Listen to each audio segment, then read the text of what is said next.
अपने घर में एक मसाला बना के रख लेना है, जिसमें लौंग, दालचीनी, अजवाइन, पुदीना और तेजपात, ये चीजें आपने मिक्स करके इसको पाउडर करके घर में रखें। जब भी खाना बने तो इसको उसके ऊपर मसाले की तरह छिड़क लें। ये आपको हैजे के अमराज से बचाने में हिफ्ज़ मुक़द्दम के तौर पे काम करेगा।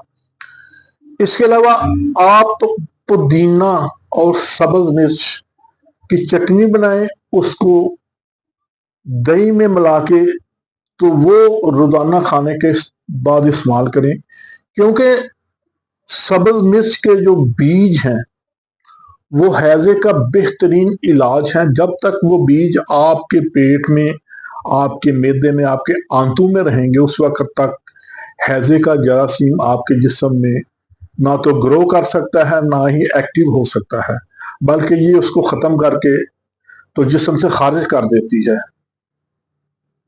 इसके अलावा अपने खानों में आप कद्दू, टिंडे, तोरी, सलाद, दही का रायता, लीमू, इस तरह की चीज़ों को शामिल रखें, तो इंशाल्लाह आप इन अमराज से बच सकेंगे और ये अमराज आपके करीब नहीं आएंगे। वीडियो अच्छी लगे तो ज़रूर सब्सक्राइब कीजिएगा हमारे चैनल को, वीडियो को लाइक कीजिएगा।